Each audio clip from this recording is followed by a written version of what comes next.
Welcome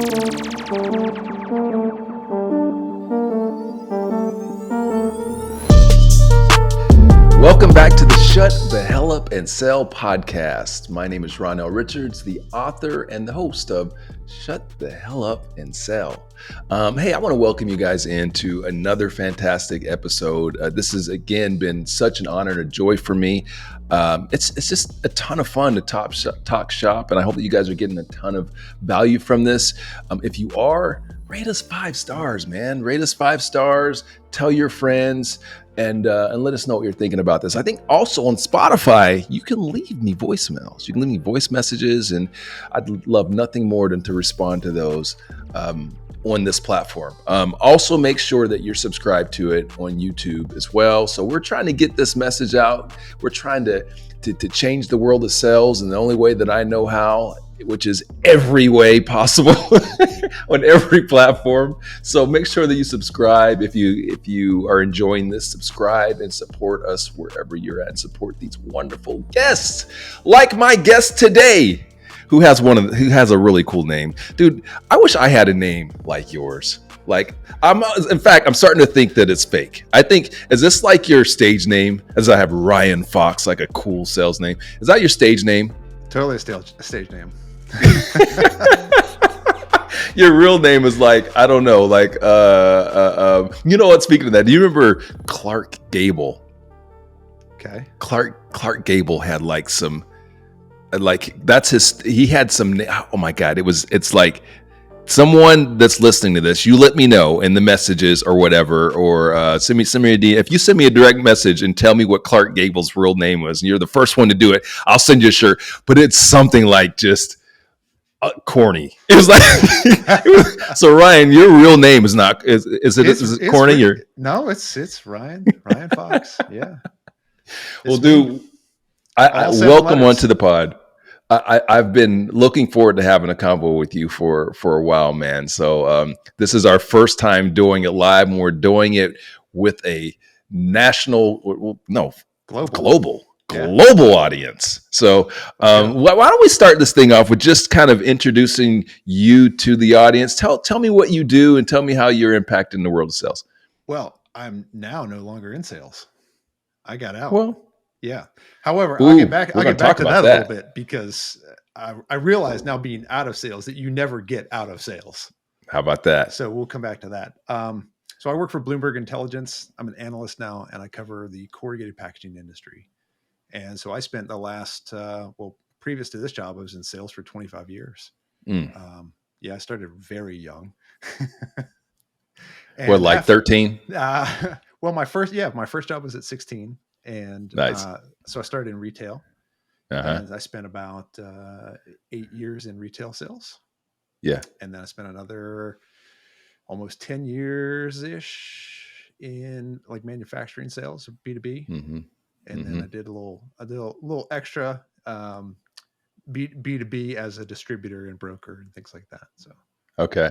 Yeah. So I'd never thought that I would be so fascinated by the world of corrugated products, but like, I got to tell you, like, just sitting and watching the work that folks like you and Adam and Corey are doing out there it's been fascinating to learn that business a little bit, and to the sustainability part of it.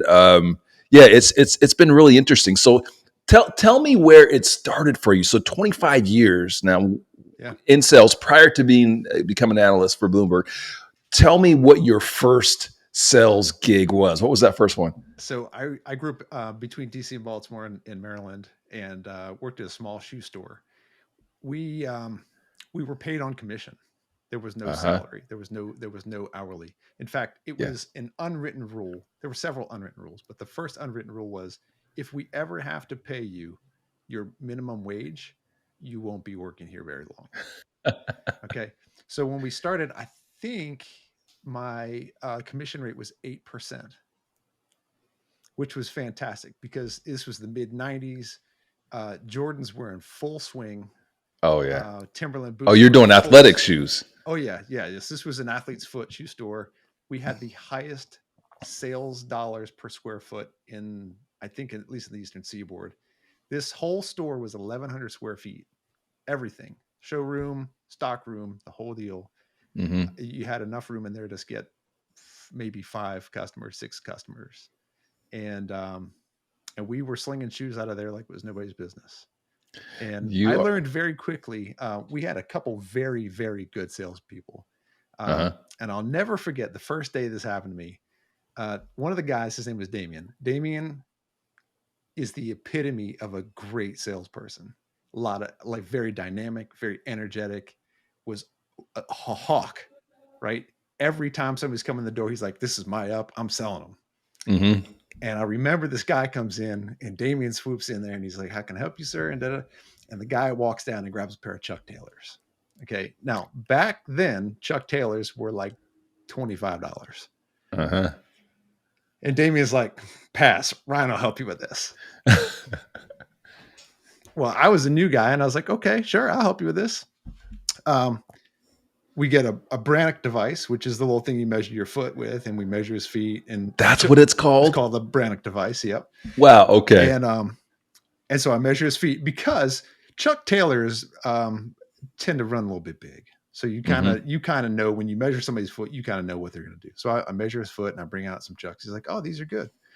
And I learned very quickly in this job that you always ask a lot of questions. Mm-hmm. And so he says, "Oh, these are great." And I said, "Would you like to see any other kinds of shoes today?"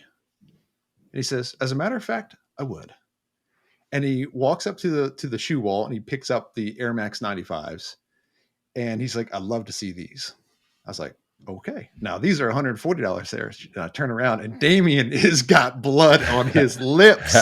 He's like, "Wait, you are snaking my sale."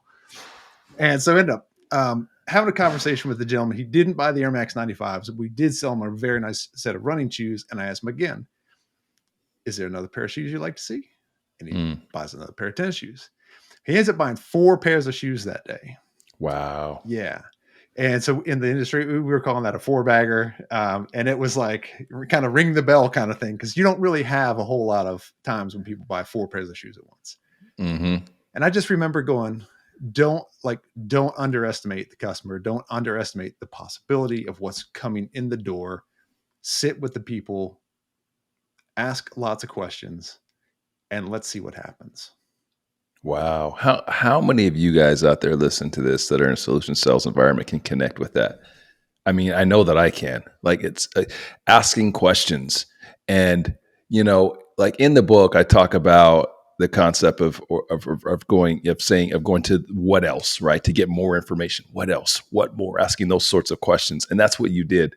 Like, so was that instinctual for you, or were you taught to do that? I mean, back then they would make you watch these sales videos and you were always doing the features and the advantages and the benefits. And then you always had like this little grabber. And, but really beyond that, there was a culture in that store where we wanted to be experts in shoes. Mm-hmm. And so my curiosity about what shoes we had in stock, right? Because I'm there to sell him something and I need to know what we have in stock. And I also have to try to marry what we have in stock with what his particular needs were that day. Yeah.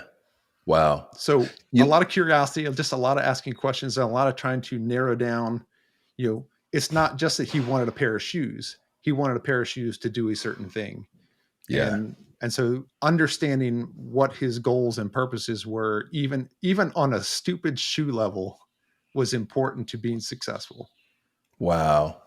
As a fellow retail guy, like that's where I started my sales career, I can't help but feel connected in your story. But also it just highlights for me where so many of our sales leaders and trainers are failing in corporate sales, right? What you learned and what I learned in that retail environment is to ask questions. Ask questions. Find out what matters to this customer. Find out what's good. So you're asking questions like, "Hey, what are you going to use these shoes for? Are you going to run? Are you a sprinter? Are you a distance runner?" You're finding out those sorts of things. And in corporate, a lot of times it is super product centric, right? It's like, okay, here's what our product is, and you have to fit the product as opposed to fitting the solution to the customer, like you learned how to do in shoes. So, what an excellent story, and thanks for sharing. And I hope that those of you that are listening to this, that are leaders, first maybe think a little bit differently about who you're considering for hiring for some of those next sales jobs. Right? Think a little bit, because that retail guy might have a skill set that some of your existing folks don't have, for one. Anyway, all right, that was fun. Okay, so moving on in your story, so that's where it started for you. Okay, 25 years in corrugated products and selling. How the heck did you end up at Bloomberg? Like, can you connect the dots for me on that? Right, so let's make the next leap. So in my career, I went to sell fitness equipment. So we were selling high-end treadmills and ellipticals and weight systems and things like that. And so when people were coming in looking for a treadmill, again, that questioning, that really pushing through, hey, I want to buy a treadmill. People don't want to buy a treadmill. No one's coming in to buy a treadmill. People are coming in because the doctor told them that they're 30 pounds overweight, or that, whatever the thing is, right? There's always this other thing. So we did that for about 5 years. And they went bankrupt during the Great Recession of 2008. So in 2009, they finally folded, and I was unemployed for a little bit while I was finishing a master's degree in business. And I graduated, I was unemployed, and no one was hiring. Even with an MBA, nobody cared. Like, everybody had them. And a friend of a friend was worked at a box plant, and he knew that I needed a job, and he knew that I had sales experience, and he knew I had a business degree. And they said, hey, we're looking for somebody. Would you be willing to interview for it? Well, at that point, I've been unemployed for 10 months. And I said, absolutely, I'm ready to do it. Went interviewed. It was a ridiculously low salary, but I needed something, right? I had to get moving. I had to get some income. I had 2 kids, married, house payments, car payments, all that stuff. And I took some of my education from my MBA. I learned a lot about lean and operational improvement, learned a lot about new product development and design and things like that. And I took that into packaging sales. And so when I would meet with a company, the sale was a completely different thing, because now we're more often than not creating a brand spanking new packaging design. So how will this new design help them to become more efficient? How will it protect their product better? How will it XYZ? And so I guess by asking lots of questions, figuring out what their end goals were, figuring out how things flowed through their business, that was a real springboard for overall success in the industry. And so for the first 5 years, I grew my book of business by almost 20% per year.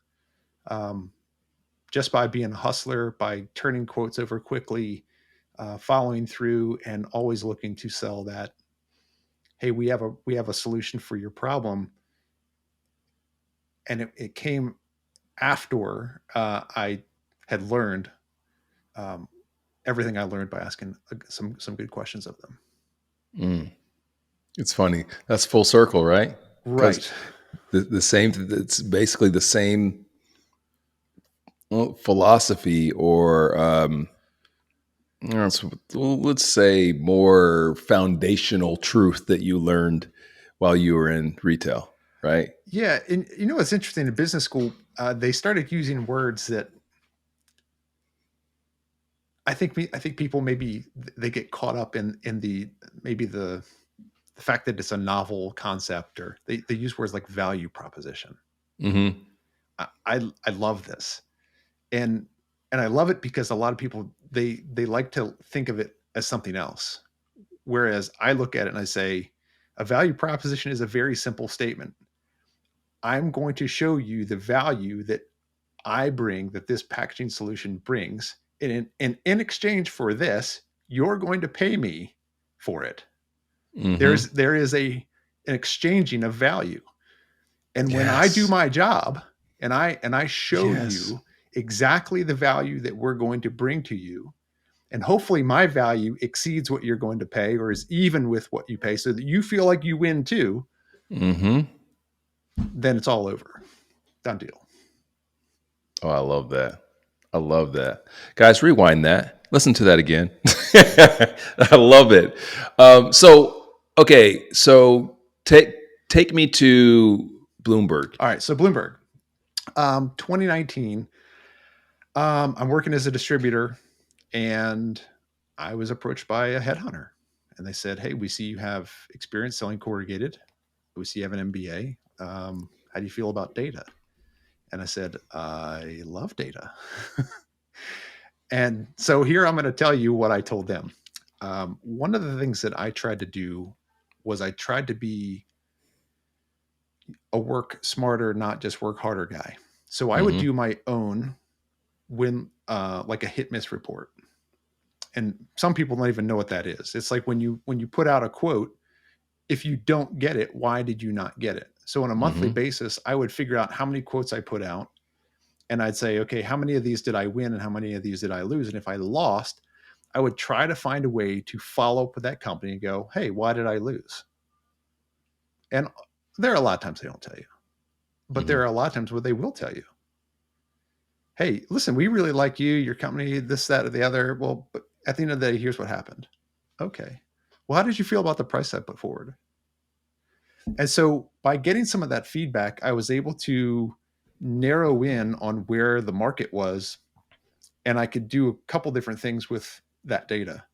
I could speed up my quoting process. Mm. One of the biggest issues that we have in the corrugated industry is that it takes forever and a day to get a quote. I was able to quote things in 5 minutes because I knew where the market was. I knew what the general competitive range of prices were like in that region. I had the data. I had years. I had thousands of data points to tell me where this was. Mm. So I was able to streamline some of my processes, and I had actually pitched my sales manager probably about a year and a half before that, and I said, "Hey, here's what I've been doing. Why don't you let me have the data from the company, and I'll sort it, and I'll see if we can find some geographies with higher margins." And if we can notice any trends like that, then we'll just double down in those regions because those are higher Mm. margin regions. Whereas, hey, I noticed that over here in this region, margins are really low because these are the competitors out there and they sell at a very low price. And I remember the sales manager says, "Yeah, no, we're not doing that." He says, "I just need you out beating the streets and I need 45 face-to-face cold calls a week." And I was like, that's not going to end well. Yeah. There's a better way. There is a better way. And so I more or less told that story about how I was leveraging data and sales. And they said, "Well, that's interesting." And so that got me an interview and that got me another interview. And after about 4, 5, 6 interviews, they said, "Hey, we'd like you to come join us and do some industry reporting." So in your role now, tell me what do you do? So now I'm an analyst, so I don't do the sales. There is somebody that does the sales for the product that we developed. But I try to work with the industry to provide competitive intelligence Mm. to fill in gaps that we don't have. And I use my experience from the industry to develop new data that no one's ever really thought to try to do before, so that we can have a better picture of what might be coming down the pipe. Well, that's pretty cool. Yeah. Nice. All right. So, before we hopped on, now, clearly, guys, I appreciate you hanging in here with us. This is an awesome conversation. So I want to drill a little bit more into it before we get into our next couple of questions. But you had mentioned, because there are people that are listening to this that aren't in direct sales roles. So prior to us hopping on, you had mentioned that in making this transition after 25 years in sales, you've learned that this previous 25 years in sales, that it's impacting you in your current role. Could you speak to that? I mean, the fact that we're having a conversation today, well, how did this even transpire? You know, like we had some interactions. You put so much good content out around sales and uplifting messages to salespeople. I remember sending you a message. I was like, Ronell, thank you so much for doing what you do, man. I really appreciate you. And so ultimately, as we go through our lives, we meet people and we have interactions, and there are just times where we are going to be exchanging things, whether it's information, like I do now, and I have to convince somebody to have a conversation with me and trust me with their information.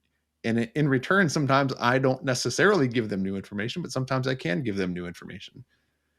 Um, but that's kind of like, I mean, sales is kind of a thing that permeates everything. Um, Doesn't. it's not just a, oh well, give me money for this. You know, more than anything else, it's give me your time. That's the one thing I can't ever make more of. So as we want to have interactions with people, I think about all of the times I approached a potential buyer just to get the conversation started. That is a value proposition. That is a, hey, here's a statement about what I can do for you. And if you find this appealing, you're going to pay me in your time. And so sales can be a whole lot bigger than just a transaction. Right. Sales is everywhere, man. It's everything. Yeah. I like that. So, okay, moving along, because I want to move on to my next question for you, which is our unsung hero. Those of us that are career sellers, there's most of us did not go to school for sales, and if we did, we didn't really get mentorship from that. It was more like probably tactical. So, those of us that have been career sellers have often got that wisdom, that coaching, that mentoring that's helped us through our career from someone else. That could have been a peer, could have been a manager, could have been a customer. And so I call, and this particular segment I call the unsung hero.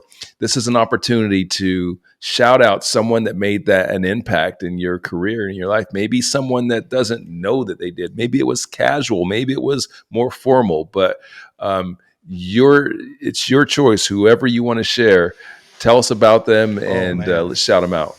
Goodness. I mean, it's kind of hard to not talk about my dad. My dad was probably the most sales mentory person I've ever met. He did the Sandler sales training eons ago and was always reading and studying and helping me hone, not only just the craft of sales, but interpersonal relationships, how to talk to people. I knew early on that my dad, he liked people, like he was a people person. And I don't know where my love for people came from, but it's probably in the genes there, I guess. And so he's probably the first person that comes to mind, because he was always there to kind of show me the next step in the evolution of being a better human and a better salesperson.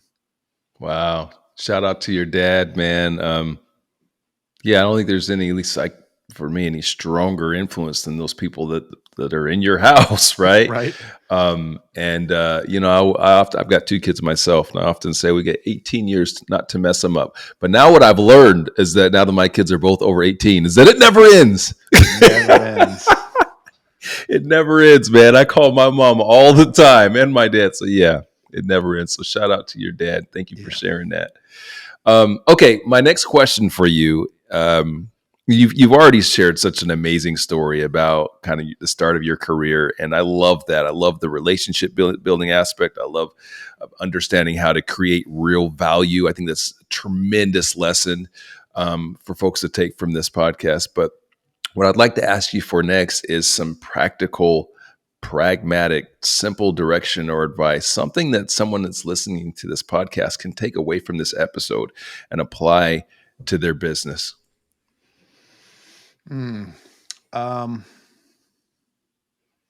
So there's so many ways I could go. Isn't there? Oh my gosh.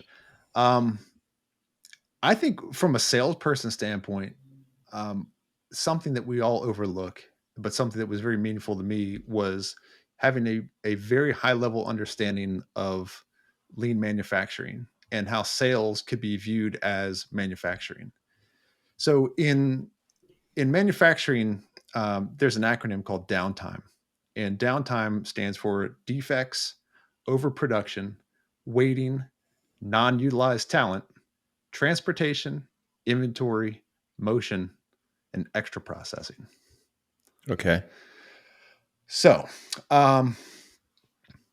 these are wastes. These are areas where we create waste. We're losing money, we're losing time, we're losing efficiency. And by applying that framework to our sales jobs, we can look at, so a defect is, okay, I didn't write the quote up the right way, or I didn't engage the client the right way.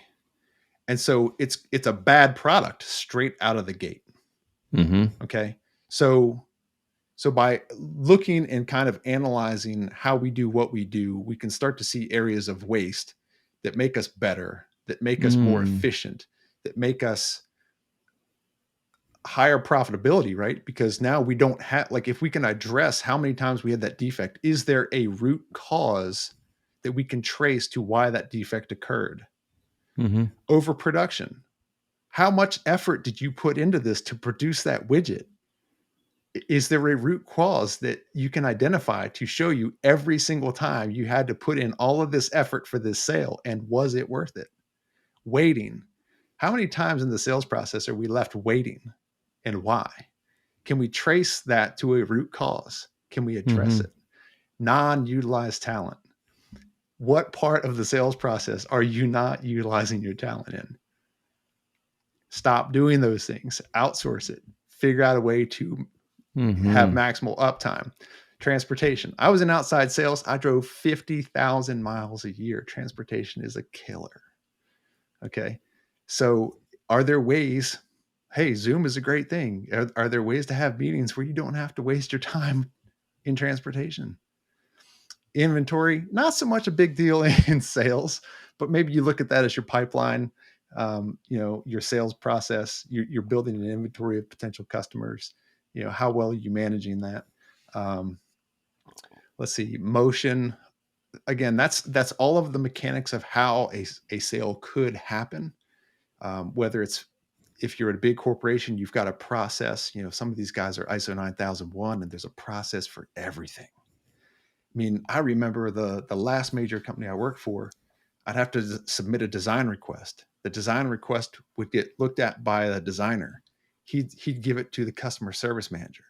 Customer service would put it into a computer. They give it to the sales manager. The sales manager would do what they would do, put a price on it, give it back to customer service. Customer service would make sure everything in the computer is good. Then they give it to me. And then I would give it to the customer. And imagine if one thing was wrong, that whole thing had to get done again. Yeah. You couldn't just do it. So all of these steps, all of these parts of the recipe for making the sale, all of that's motion. So how do you streamline that? How do you make yourself more efficient? So I think that's probably something that we don't talk about, and we don't look for those ways to improve and become better at the craft of sales. Wow. So what I love about that is I've always been an advocate for sellers understanding that it is your business. You're operating a business inside of the business. So this sort of process that you're talking about, an individual contributor can take this and apply it to their business and how they're operating their days and weeks and months, become more efficient to be more successful. Clearly, a leader can do it, right?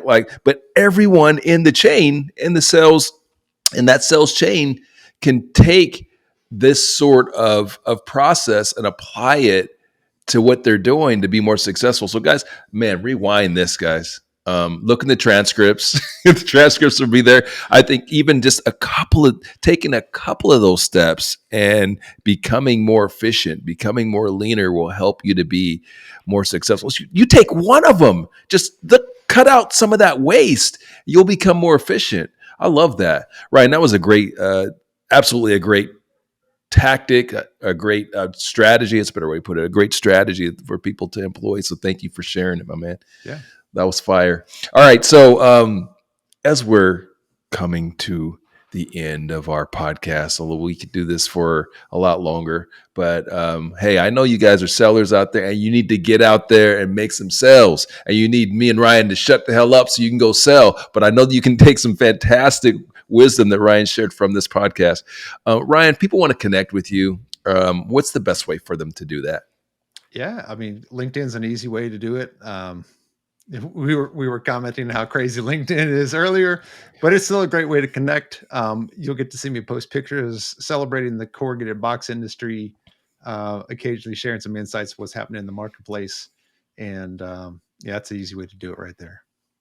And as much as, you and I were talking about prior to this call, talking about LinkedIn and the quagmire that LinkedIn can be, I think I don't want to speak for you, but I think you'll probably agree with me that authentic outreach still works very well, guys. I had somebody complain to me in a DM to me, and this person sent me a DM, and their first message was like totally automated. It was just like whatever. And then they send a second one, and the second one I didn't respond because first of all I can sniff it out.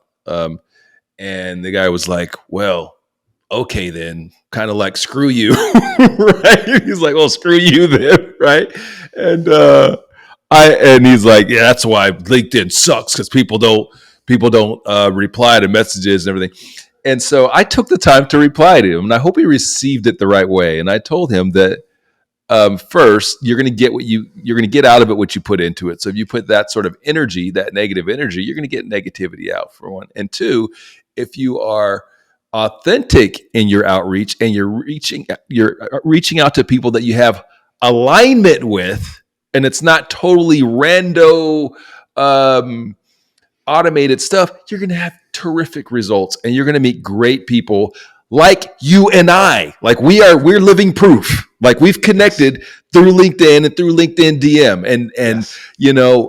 That is not an isolated thing, folks. Like I have lots of great people, your buddies, as well from your industry, Adam and Corey, same thing. Like, yes. If you just reach out authentically and kill the automation and a little less selling and a little more serving, you'll do really well on LinkedIn. Yeah, and Ryan will respond to you. Maybe. I don't know. Just don't bring your weak sauce pitches to me telling me that I need to buy from you and this, that, or the other. I mean, take the moment, read somebody's profile, yes. Understand who they are, what they do, see if there's something in their profile that you can align yourself with. If somebody reaches out to me and says, oh man, NC State Wolfpack, woo, all right, cool, great. Now we have some common ground. Mm-hmm. Cool. Yeah, you're aligned in your what's the best way to put this? I don't know, the sadness of your football program. Would that be? It's fair. It's fair. The one thing about being an NC State fan is you get used to being disappointed. Oh my God. The haters can hate all they want. I don't care. It's true. It's true. Listen, man, you guys have great heritage though. Like, I mean, you can go back to Jim Valvano, and unfortunately that was like 40 years ago. So you do need yes. something new. NC State, almost shout Russell out, Wilson. Almost Russell Wilson. You guys screwed that up. Yes. Shout out to 𝘉𝑭 Bailey out there. Shout out to 𝘉𝑭 Bailey. Also former NC State player on that team. All right. Anyway, know him. It's been a good dude. Okay.